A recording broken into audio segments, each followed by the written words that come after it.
We're continuing on our review of Shiur B'tachon. We explained that the psicha, the introduction says that there are benefits of B'tachon, there are 10 of them. We then explained that in the first parak it talks about what is B'tachon, how B'tachon works.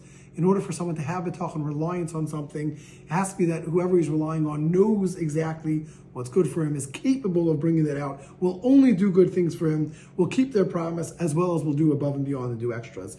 The second parak we said that what are the characteristics of the person who you can rely upon? And we explained there were 7 of them. Number 1, has to be someone who loves you, feels for you, has compassion for you. Has to be someone who is also attentive to you at all times. Has to be someone who has the strength to carry out that which they want to help you with. Has to be someone who knows what's truly good for you. It has to also be someone who's been there from beginning of time dealing with you. It has to be someone who has exclusive control. There's no one else getting involved. And finally, it has to be someone who will only do good for you and won't do anything that's not good, and everything will be for your benefit. We then opened up the third parak and said, Hashem has all these attributes, and we have to realize that, and that's why Hashem is worthy of having the B'tachon, because we explained and proved that each of these 7 attributes apply to Hashem, and only to Hashem. The second thing we said was that Hashem is watching over all of us. So therefore, when we're discussing that you need to have B'tachon, and what can help engender B'tachon in ourselves is when we realize that Hashem has those 7 attributes, but then we also realize that Hashem is watching over, so we have to truly have B'tachon, and we can't just fake it.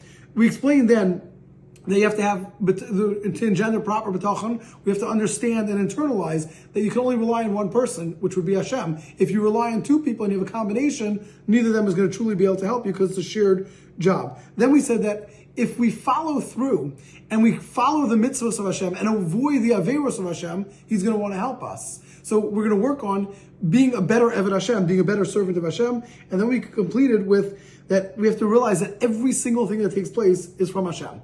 If that's the case, once we internalize those 5 things, we're on our way to having B'tachon. But then we ask the question, why should a person work? What's the reason that a person needs to work? If Hashem is able to give us everything, we rely on Him and let Him take care of us. And we said there are 2 reasons. Number 1, this is a way of Hashem being able to test and see if we are going to follow through and if we are going to truly be an Eved Hashem. How do we know Hashem is going to put a test in front of us, making us earn a parnasa? The second thing is that a person generally who is given everything is bo'ed. He kicks back, and Hashem wants to avoid a person kicking back. But we said that if there's a person who is 100%, Hashem can see from his actions, and it's clear that A, he will pass all tests, and B, he will not kick, that person does not need to work. Continues on, Rabbeinu Bach, and he says, but there's a famous age-old question the Hasidim and the Nevi'im asked. Why is it that we've looked and we've seen that tzaddikim sometimes suffer and Rishonim sometimes do well? If the truth is that if you could look at a person and see, and Hashem can tell, this person's a tzaddik comer, why should he need to suffer? Why should he need to struggle? And why on the flip side does a Rasha succeed? Says Rabbeinu Bachya, there are 5 reasons for a tzaddik and 6 reasons for a Rasha. And again, these are not exclusive, these are not constant, that's why the Nevi'im never discussed it, but to make us happy, Rabbeinu Bachya says, let me help you a little bit to be able to build your B'tachon and not be lacking as a result is. And he says, every single situation is unique, but I'm going to try it anyway. Why do I say that? Because we have to really go with the answer of Hanistoros Hashem Elokeinu v'Hanigos Lo Nevolenu. Those things are hidden, those are for Hashem only, as well as believe in Hashem and say, Hatzur Talmid Pa'alo, God does everything perfect. But to be able to help us out, he gives us answers. He says the first thing is, by a tzaddik, maybe he had an old Avera that he had done. If he has an old Avera that he did, Hashem wants to punish him in this world, so he has a complete and perfect Olam Haba.